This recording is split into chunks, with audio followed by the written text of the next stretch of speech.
लेकिन वहाँ से आप निकल के आज रिपब्लिक भारत के मंच पर आ गए, कैसा लग रहा है? अरे बड़ा मज़ा आ रहा है, बहुत अच्छा लग रहा है और बिल्कुल ऐसा लग रहा है कि बिल्कुल हमारे ही लोग हैं, हम ही हैं, हाँ सब हम ही हैं, ऐसा लग रहा है। बिल्कुल सर, ये परिवार ही है हमारा। जी बिल्कुल बिल्कुल बिल्कुल। अच्छा, आपको मैं एक बड़ा किस्सा सुनाना चाहूँगा, क्योंकि अभी आपकी सीरीज़ पंचायत का जिक्र हो रहा है, प्रधान जी का जिक्र हो रहा है। जी। जहाँ से प्रधान जी शूट करते हैं, मैं वहीं का रहने वाला हूँ, सीहोर। भोपाल के पास सीहोर। अरे वाह वाह वाह वाह वाह। तो हम सब एक ही माटी के हैं, मध्य प्रदेश की माटी के। तो यहाँ से इस चर्चा की शुरुआत करते हैं रघुवीर जी। और ये जर्नी जो है, मैं पढ़ रहा था कि संगीत में ज़्यादा रुचि थी जी। एक्टिंग में थोड़ी सी कम थी, ऐसा क्यों? ऐसा क्यों का तो कोई जवाब नहीं, बस था क्योंकि मैं बिल्कुल जबलपुर में आधारताल एक जगह है हाँ। और 1950 के आसपास की बात है, जब मेरा जन्म हुआ तो सिर्फ रोड था, जहाँ एक क्या था कि एक तालाब था, तालाब के किनारे एक टीले हाँ। पे हमारा मकान और वो नाना जी की सारी ज़मीन थी। कभी कभी बस निकल के जाती थी तो हम दौड़े दौड़े बस की आवाज़ सुना करते थे, दौड़ के देख लेते थे, जब बस की आवाज़ आती थी दौड़ के वहाँ चले जाते थे और फिर अपने वहीं खेलते रहते थे। वहीं धोबी कपड़े धोने के लिए आया करते थे और वहाँ जो पक्षी जो होते थे वहाँ के, वो क्या सुर में ऐसा लगता कि पूरा सुरीला सा माहौल होता था वहाँ। वाकई। तो वहाँ पे, और मैं बिल्कुल बज्जर देहाती, बैलगाड़ी चलाया, बचपन में बैलगाड़ी चलाता, भैंसे चराया करता था। ये एक्टिंग वैक्टिंग से तो कोई ताल्लुक़ नहीं था, म्यूज़िक से भी कोई ताल्लुक़ नहीं था। हाँ जी, म्यूज़िक जो मेरे जहन में आया वो वहीं से आया। तुम बताऊँ कैसे आया? बिल्कुल, मैं सुनना भी चाहूँगा। हाँ हाँ, वो सुना दूंगा मैं इसमें। तो अगर मैं इसमें बात करूँ तो आवाज़ आ रही है क्या? हाँ आ रही है। क्यों मेरे हाथ आ रही है आवाज़? हाँ बहुत सुंदर। तो ऐसा है कि वो हमारा टीले पे मकान था, तो दूर खेतों की जो मेड़ है, मेड़ में से एक पापड़ वाला निकलता था और मैं 2.5-3 साल का था उस वक्त। तो वो पापड़ सिर्फ एक घर के लिए पापड़ बेचता था। सिर्फ एक। पहले वो जो आवाज़ मेरे सुरों वाली पड़ी, वो पहली दफ़ा पड़ी, वो ये था। स्केल।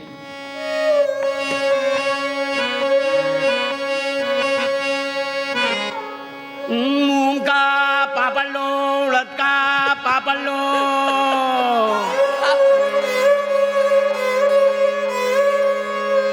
मूंग का पापड़ लो, उड़द का पापड़ लो,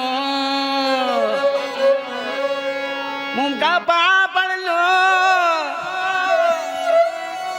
मूंग का पापड़ लो, उड़द का पापड़ लो। फिर हम उसको बुलाते थे, ए पापड़ वाले। हाँ ये भी सुर में होता था, ए पापड़ वाले। हाँ, तो पापड़ वाला आ जाता था वहीं से, मूंग का पापड़ लो, उड़द का पापड़ लो।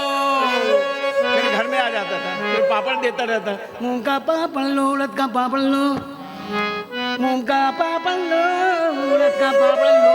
पापड़ वापड़ दिए, फिर निकल पड़ता था कि मूंग का पापड़ लो, बहुत खूबसूरत। पापड़ लो। तो ये शुरुआत हो गई। अब ये कमबख्त स्वर जो मेरे कानों में पड़े तो बगैर गाए मुझसे रहा ना जाता। दिन भर घर में पापड़ बेचता रहता था और बस वही पापड़ बेचते बेचते घर में, और बस। और उन दिनों ऐसा सुरीला सा माहौल हुआ करता था कि जो भिखारी भीख मांगने आते तो वो भी गा के भीख मांगते थे।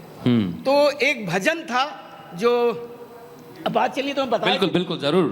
कि एक भजन था, वो अंधे थे और अपनी पत्नी के कंधे पे हाथ रख के और गाते हुए निकलते थे।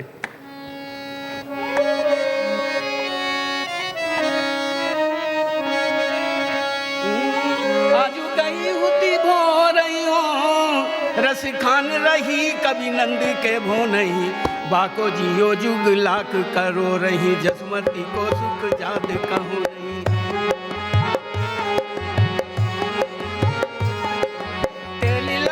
लगाई के अंजन भोही बनाए बनाए, डिठो नहीं डारी हमेल निहारती, आनंद भारती जो चुचकारती छो नहीं, गुरु भरयति शोभित श्याम जू, कैसी बनी सिर सुंदर चोटी, खेलत खात फिर अंगना पग पैजनिया कटी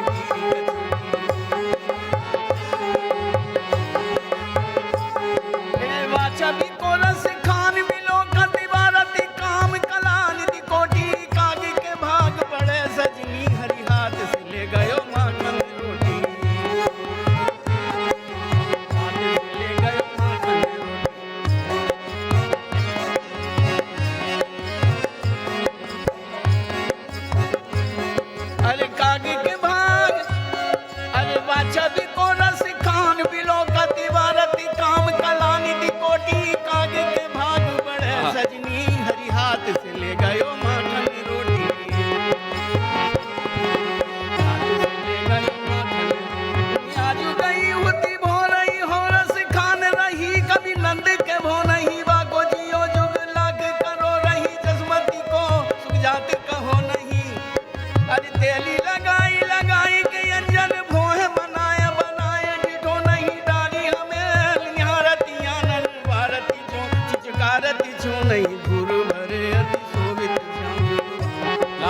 बहुत सुंदर।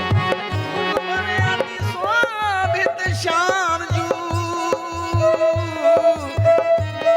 अरे धूल भरे अति शोभित श्याम जू, तैसी बनी सिर सुंदर चोटी, खेलत खात फिरे अंगना, अग पैजनिया कटकीरी कछोटी,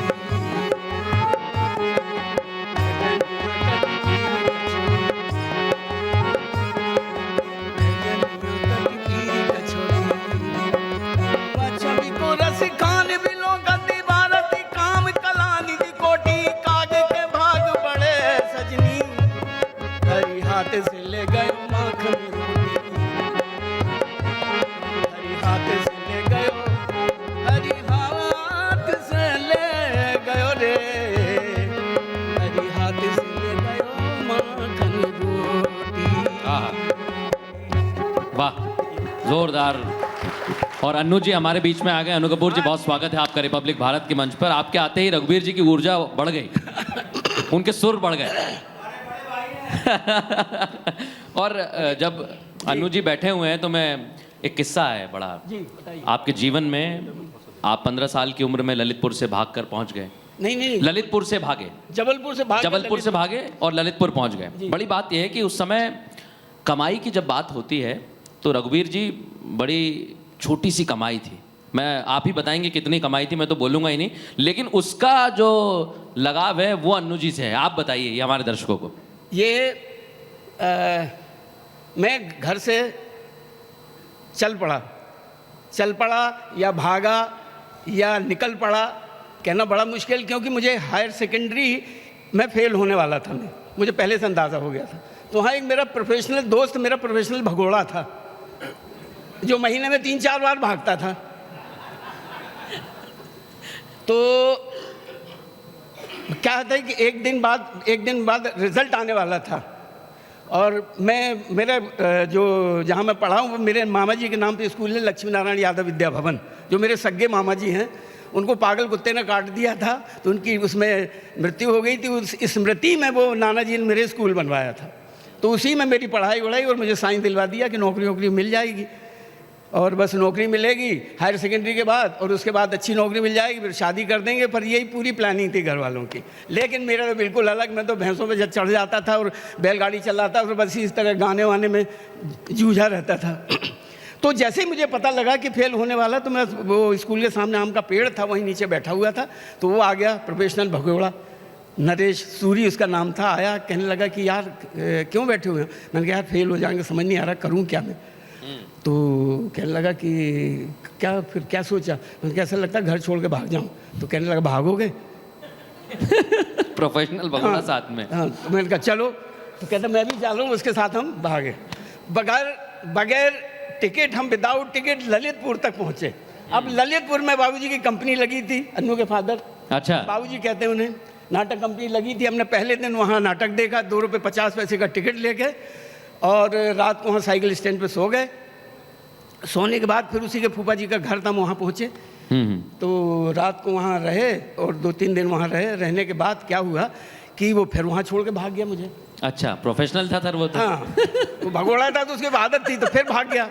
अब मैं करूं क्या? तो फिर मैं पहुंचा, वो कंपनी वहाँ ललितपुर में, वो कंपनी बाग में लगी हुई थी हमारी नाटक कंपनी। भोपाल थिएटर कंपनी लिखा हुआ था, भोपाल थिएटर नाटक कंपनी। थिएटर लफ्ज़ मैंने पहली दफ़ा सुना, कि देखा कि थिएटर होता क्या, मुझे नहीं मालूम थिएटर होता क्या। तो मैं गया, बाबूजी थे और सब लोग सुबह सुबह राशन लेने आते थे। वो जो जिनकी जो तनख्वाह होती थी, जो दाढ़ी होती थी, तो वो बैठे। तो बाबूजी और सारे लोग वहाँ, हारमोनियम मास्टर भी बैठा, ढोलक मास्टर भी बैठा, सब बैठे। तो मैंने कहा कि महफिल पूरी थी। हाँ, तो मैंने कहा कि भाई ऐसा ऐसा मेरे साथ ऐसा, वो भाग गया, मेरे पास कोई काम नहीं है। तो उन्होंने कहा क्या करते हो? तो मैंने कहा जी गाना गा लेता हूँ। तो उनका अच्छा सुनाओ। तो वहाँ सब बैठे हुए थे, तो मैंने सुनाया उनको कि हाँ, बदली तेरी नजर तो नजारे बदल गए, ये चांदनी ये चांद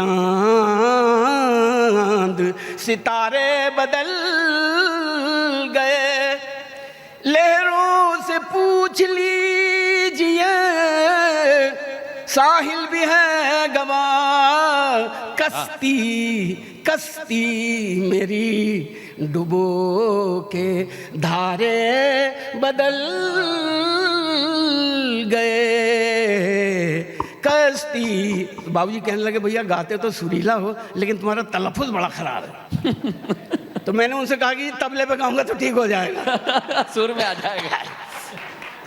तो सारे लोग वहाँ हंस हंस के लोटपोट, वो बड़े कि ये मुझे लगा कि तबले से कोई ताल्लुक़ होगा, मुझे क्या मालूम तलफ़ुज़ क्या होता है। तो मैंने कहा तबले पे गाऊंगा तो ठीक हो जाएगा। तो तब बाबूजी ने समझाया कि बेटा तलफ़ुज़ का मतलब उच्चारण होता है, प्रोनाउंसिएशन होता है। तब मुझे बड़ी शर्म आई कि भैया ये तो बड़े, तो मुझे ये नहीं मालूम कि इसका मतलब उच्चारण होता है। हाँ, खैर मैंने कहा बाबूजी मैं ठीक कर लूँगा। तो उन्होंने कहा ठीक है। तो 2 रुपये 50 पैसे मुझे वहाँ रख लिया गया और यकीन मानिए मैंने 1 साल के अंदर वहाँ उर्दू लिखना पढ़ना सीखा। बहुत सुंदर। लेकिन